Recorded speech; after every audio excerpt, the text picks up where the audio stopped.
દર વર્ષની જેમ સમસ્ત કચ્છી ભાનુશાળી મહાજન સરોવર ટ્રસ્ટ દ્વારા જામનગરમાં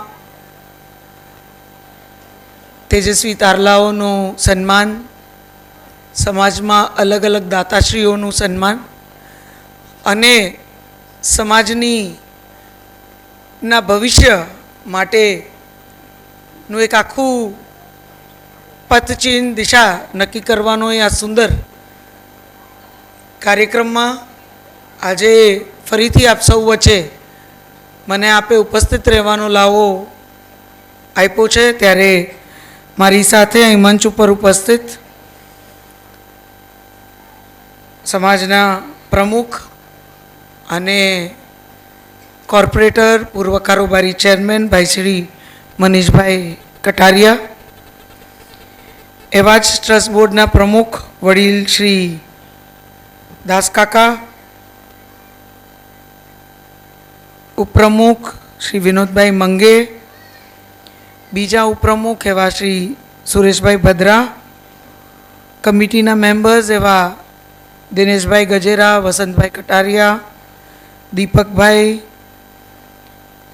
ઉપસ્થિત મંચ ઉપર ભાઈ શ્રી સુરેશભાઈ, સમાજના સર્વે અન્ય ટ્રસ્ટીગણ, આગેવાનો, દાતાઓ, મારે વ્યક્તિગત બધા જ વડીલોનું માર્ગદર્શન ને આશીર્વાદ મળતા હોય એવો મારો પોતાનો જ પરિવાર, ઉપસ્થિત સર્વે આદરણીય આગેવાનો, વડીલો, માતાઓ, બહેનો, યુવા ભાઈઓ તથા સમાજના ખૂબ જ હોનહાર અને આપણા સમગ્ર જિલ્લાને ઉજ્જવળ ભવિષ્ય તરફ આગળ વધારતા એવા સર્વે તેજસ્વી તારલાઓ, સૌ પહેલાં તો ખૂબ ઉત્સાહથી, ખૂબ લાગણીથી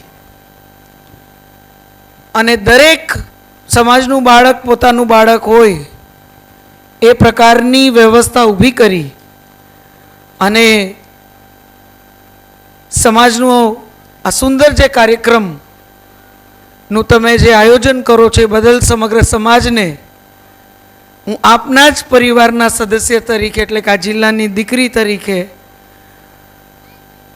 અને જે સમાજ તરફથી મને અહીં સુરેશભાઈ કીધું ને કે બેનની ખૂબ આપણા તરફ લાગણી છે, પણ આ સમાજના સર્વે વડીલોએ મને એક દીકરી તરીકે, બેન તરીકે ખૂબ પ્રોત્સાહિત કરી છે, ખૂબ આશીર્વાદ આપ્યા છે, એવા મારા પોતાના આ પરિવારને હૃદયપૂર્વકના વંદન કરી અને ખૂબ ખૂબ અભિનંદન પાઠવું છું.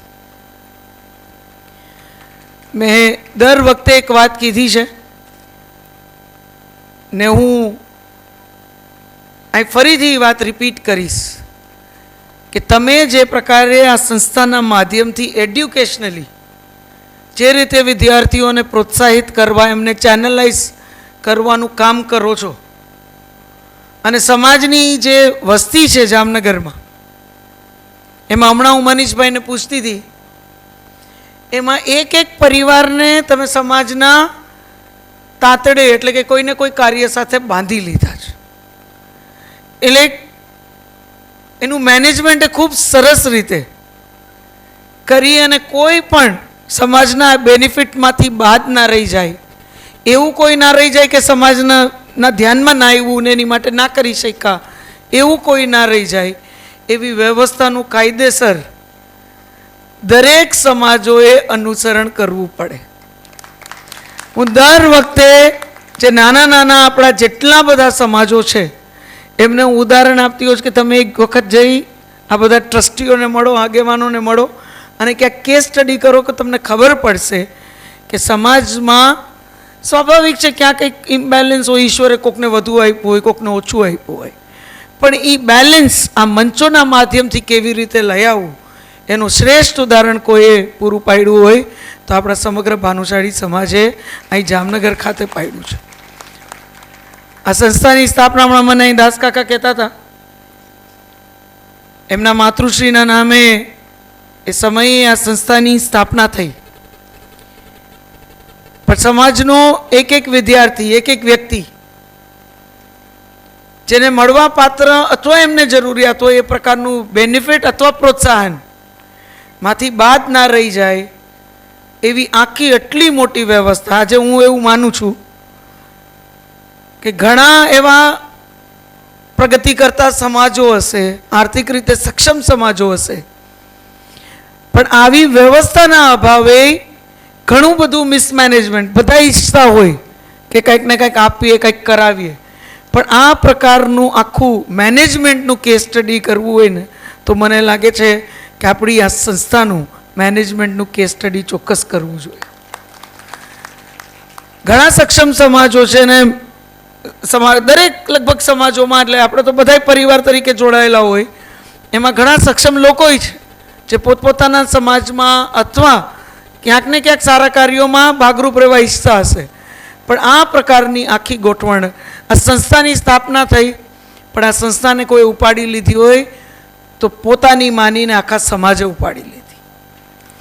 દરેક વ્યક્તિ આ સંસ્થા સાથે જોડાણું એની મુખ્ય સફળતાનું કોઈ કારણ હોય તો દરેક વ્યક્તિ આ સંસ્થાને પોતાની સંસ્થા સમજી એ મુખ્ય કારણ એની સફળતાનું છે.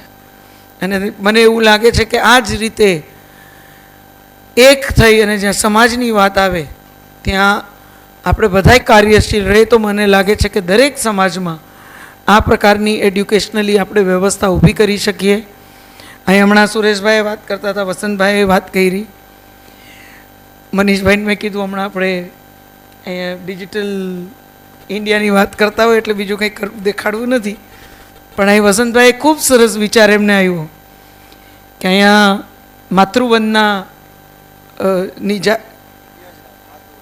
માતૃવંદના યોજનાની જે રાશિ છે એ રાશિમાં વધારો થવો જોઈએ એવી એક એમની લાગણી હતી. તો એમને માત્ર સૂચન ના કર્યું પણ એ વધારામાં પોતે ભાગરૂપ રહે એ રીતે દર મહિને પોતે એ વંદનાની રાશિમાં વધારો કરી અને પોતે જ દાતા પણ બન્યા.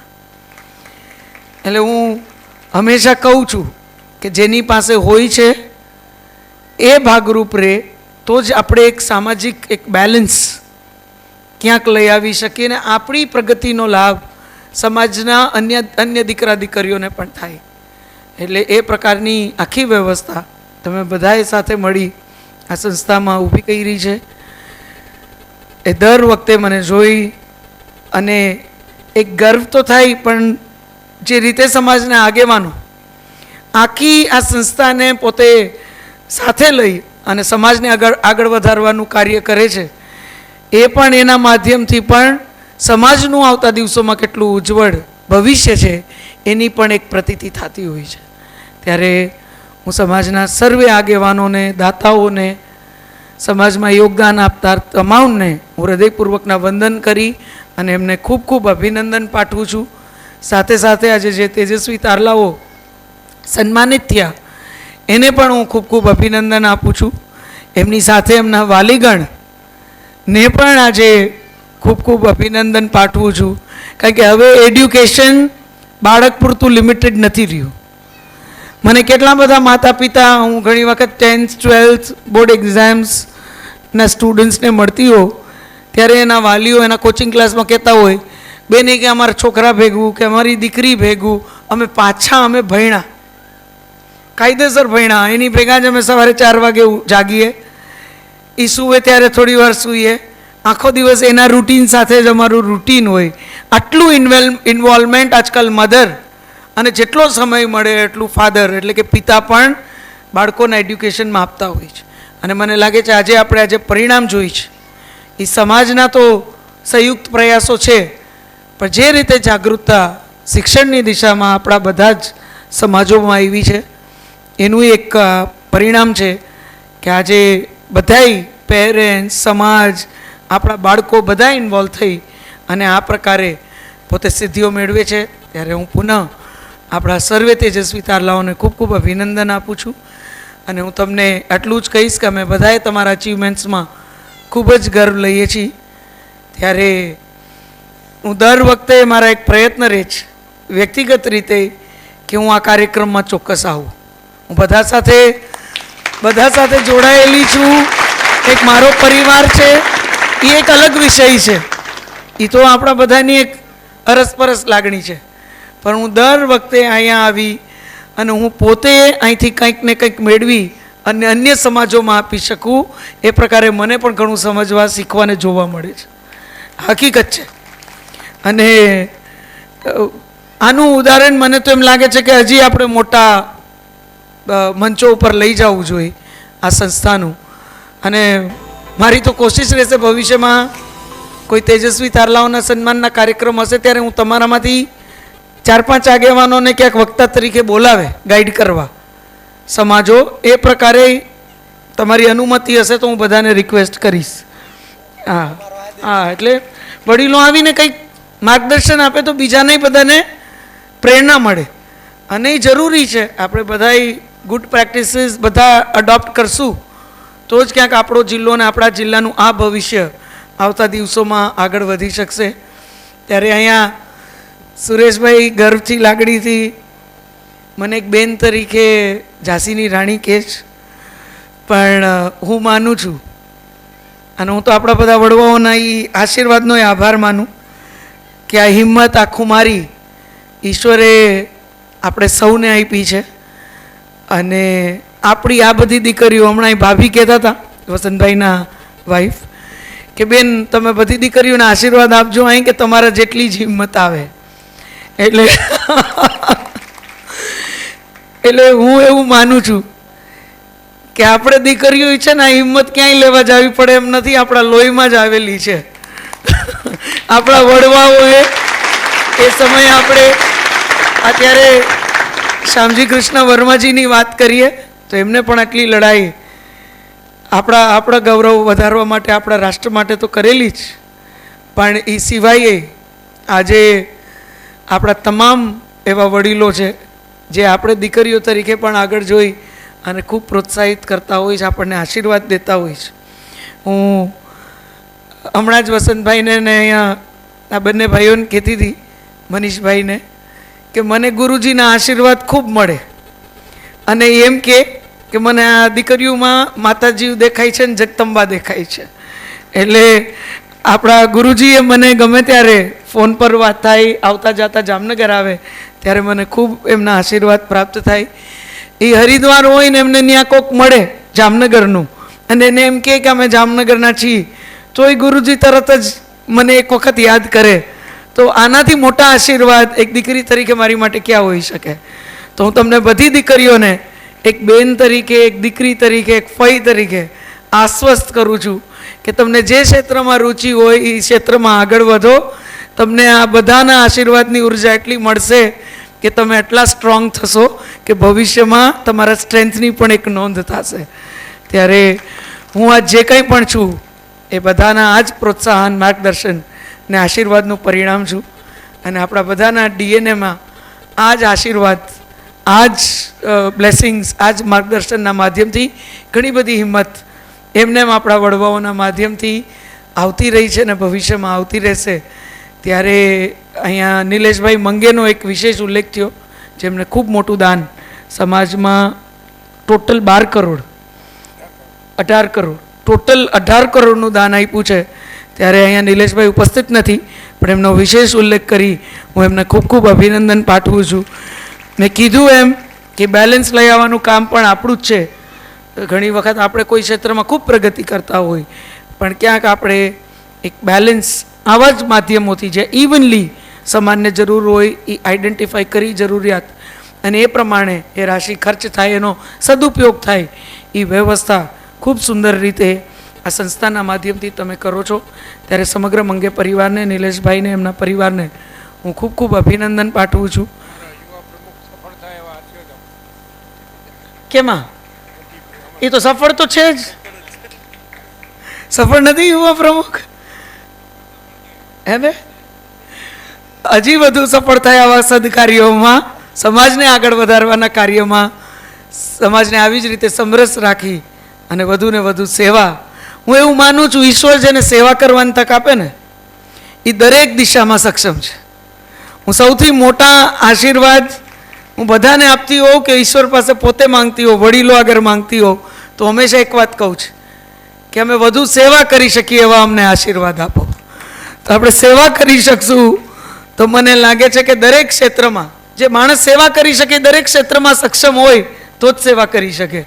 એટલે ઈશ્વર આપણે બધાને વધુ સેવા કરી શકીએ એ રીતે આપણને સક્ષમ કરે એવી જ આ તકે આ પાવન મંચ ઉપરથી હું પ્રાર્થના કરી અને એક મારી કોશિશ રહેશે કે હું મોદી સાહેબને પણ આપણા આ ટ્રસ્ટનો ઉલ્લેખ, એ પરિચિત જ હશે ભૂતકાળમાં સીએમ તરીકે, પણ આ એક સંસ્થાનો ઉલ્લેખ ચોક્કસ કરું.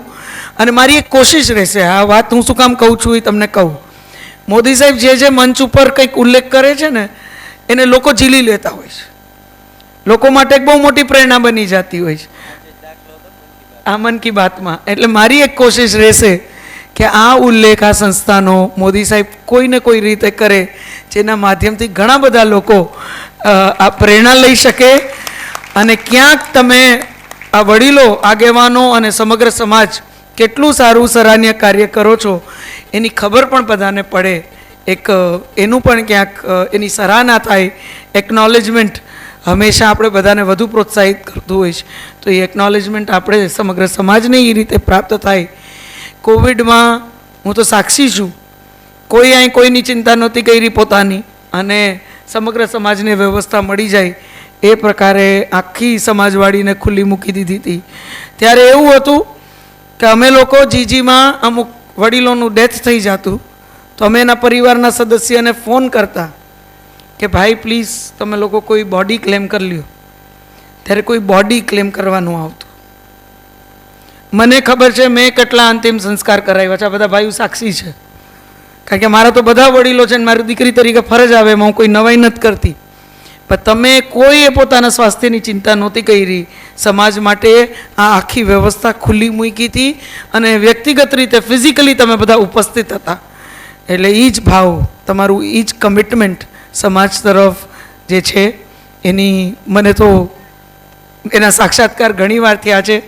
ત્યારે આમ નામ સમાજ સંગઠિત રહે, પ્રગતિ કરતો રહે એવી જ આ તકે માં હિંગળાજ માતાજીના ચરણોમાં પ્રાર્થના સાથે આપ સૌના આશીર્વાદ, માર્ગદર્શન અને પ્રોત્સાહન મને એક દીકરી તરીકે હંમેશા મળતું રહે એવી એક અભ્યર્થના સાથે હું વિરમું છું. વંદે માતરમ. જય જય ગરવી ગુજરાત. હરિઓમ.